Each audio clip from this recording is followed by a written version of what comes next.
కార్తీక సోమవారం రాత్రి దీపం ఇలా వెలిగిస్తే గ్యారెంటీగా కోటీశ్వరులు అవుతారు. జీవితంలో ఎన్ని కష్టాలు పడినా అదృష్టం తలుపు తట్టడం లేదా? ఎంత కష్టపడ్డా డబ్బులు నిలవడం లేదా? కోటీశ్వరులు కావాలని కలగంటున్నారా? అయితే మీకోసం ఒక గొప్ప రహస్యం.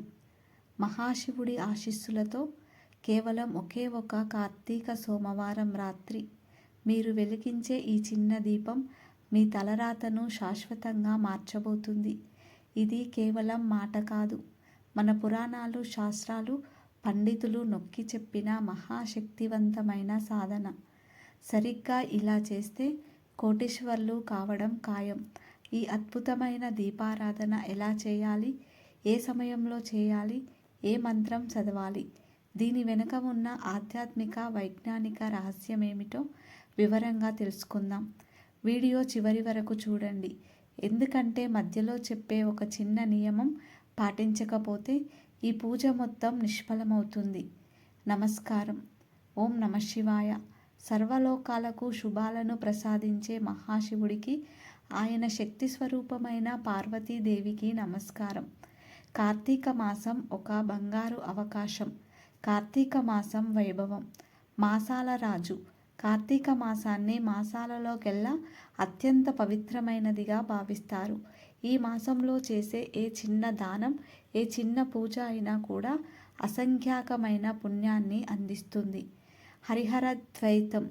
ఇది శివకేశవుల ఇద్దరి ఆరాధనకు ప్రసిద్ధి. మహావిష్ణువు యోగనిద్ర నుండి మేల్కొనే మాసం. శివుడు తపస్సులో లీనమయ్యే మాసం. ఈ మాసంలో దీపారాధన, స్నానం, దానం ప్రధానంగా చెప్పబడ్డాయి. ముఖ్యంగా సోమవారం. మామూలు సోమవారమే శివుడికి ప్రియమైనది. ఇక కార్తీక మాసంలో వచ్చే సోమవారం అయితే మహాశివరాత్రికి సమానం. ఈ రోజున చేసే శివారాధన త్రిశక్తినిస్తుంది. కోటీశ్వర దీపం రహస్యం. వస్తువులు. మనమిప్పుడు ఈ మహాశక్తివంతమైన కోటీశ్వర దీపం వెలిగించడానికి కావలసిన అత్యంత ముఖ్యమైన వస్తువుల గురించి వివరంగా తెలుసుకుందాం. ప్రతి వస్తువు వెనుక ఒక ప్రత్యేకమైన కారణం ఉంది. ప్రమిద. మట్టి ప్రమిద అద్భుతమైనది. ఎందుకంటే మట్టి పంచభూతాలలో భూమికి ప్రతీక. మన శరీరం మట్టితో తయారైంది. దీపం భూమిపై వెలగడం అంటే విశ్వశక్తిని ఆకర్షించడమే. వెండి, రాగి ప్రతిమ. ధనవంతులు లేదా పాతకాలం నాటివారు దీన్ని ఉపయోగిస్తారు. వెండి లక్ష్మీదేవికి ప్రీతికరమైనది. రాగి శుద్ధతను సూచిస్తుంది. గమనిక. ప్లాస్టిక్ లేదా ఇత్తడి వద్దు. ఇత్తడిని ప్రదోష దీపానికి ఉపయోగిస్తే అశుభం అని చెప్తారు. నూనె లేదా నెయ్యి. గోమాత నెయ్యి శివుడికి అత్యంత ప్రీతికరమైనది. నెయ్యితో దీపం వెలిగించడం వల్ల ఇంటికి లక్ష్మీ కటాక్షం, ధనప్రాప్తి గ్యారెంటీగా కలుగుతాయి. నెయ్యి శివుడిని శాంతపరుస్తుంది. నువ్వుల నూనె. శని దోషాలు, పితృదోషాలు ఉన్నవారు దీనిని వాడాలి. ఇది ధనప్రాప్తికి అడ్డంకులు తొలగిస్తుంది. మీరు చేయవలసినది, సంపద కోసం కోరుకుంటే గోమాత నెయ్యి ఉత్తమం. వత్తి. తామరవత్తి. దీన్ని కమలవత్తి అంటారు. ఇది శ్రీ మహాలక్ష్మి కటాక్షాన్ని నేరుగా ఇంట్లోకి తీసుకువస్తుంది. తామర లక్ష్మీదేవికి నివాసం.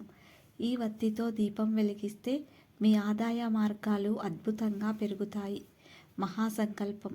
ఇలా వెలిగిస్తే రహస్యం. ఇక మనం చేయబోయే దీపారాధన సాధారణ దీపం కాదు. ఇది కోటీశ్వర దీపారాధన. ఈ దీపాన్ని సరిగ్గా ఎలా వెలిగించాలో ఇప్పుడు తెలుసుకుందాం. శుద్ధి మరియు సంకల్పం. స్నానం. తప్పనిసరిగా తలస్నానం చేసి శుద్ధమైన దుస్తువులు ధరించాలి. స్థలం శుద్ధి.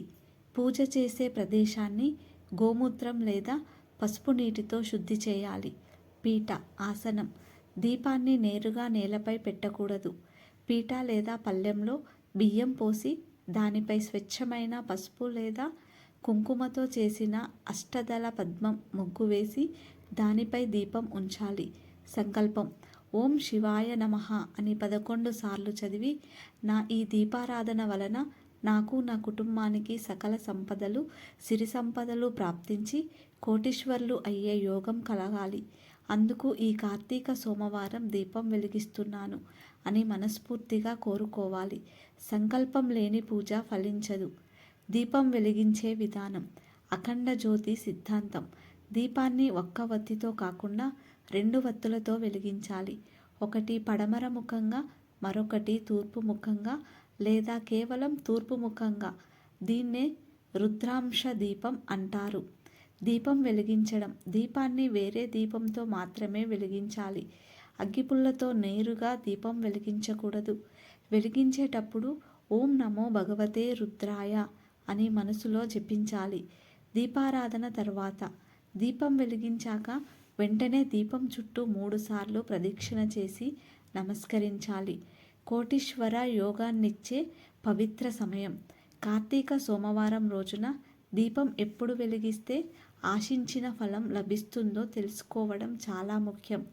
ఇది సాయంకాలం, రాత్రి సమయానికి సంబంధించిన రహస్యం. ప్రదోషకాలం, ఈవినింగ్ టైం. సాయంకాలం సూర్యాస్తమయం అయిన వెంటనే సుమారు 5 గంటల 30 నిమిషాల నుండి 7 గంటల వరకు ఈ దీపం వెలిగించడానికి అత్యుత్తమ సమయం.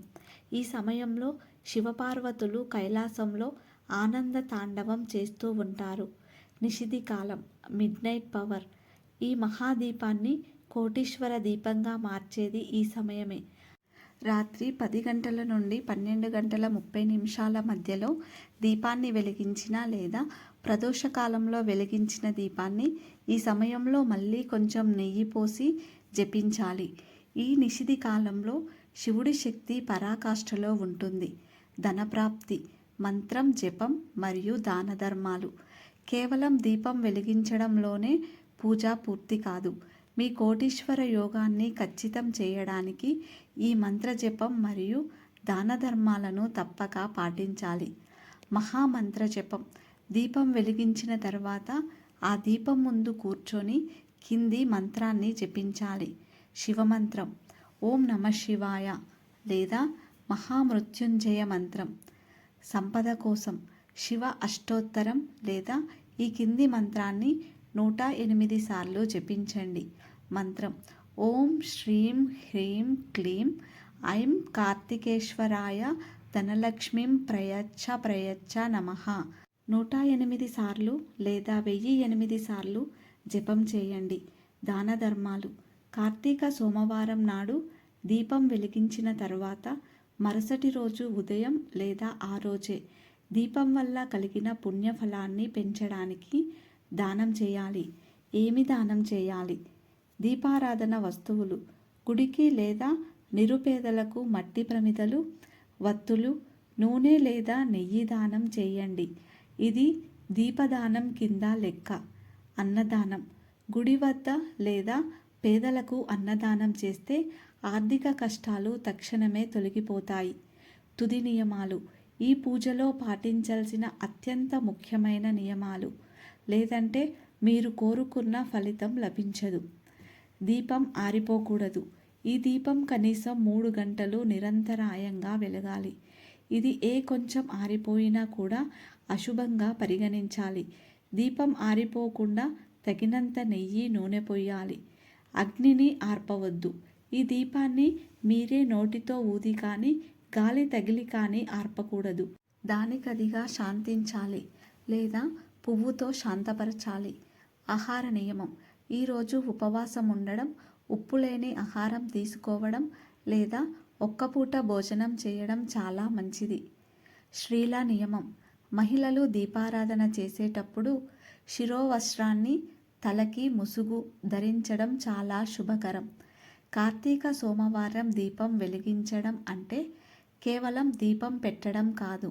ఇది విశ్వశక్తిని, శివపార్వతుల కటాక్షాన్ని, మహాలక్ష్మి ఆశీస్సులను ఒకే చోట ఆకర్షించే మహాసాధన.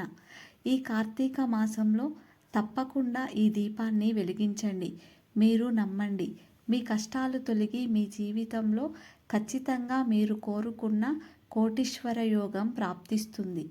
ఈ అద్భుతమైన నియమాలను మీ స్నేహితులు, బంధువులకు కూడా షేర్ చేయండి.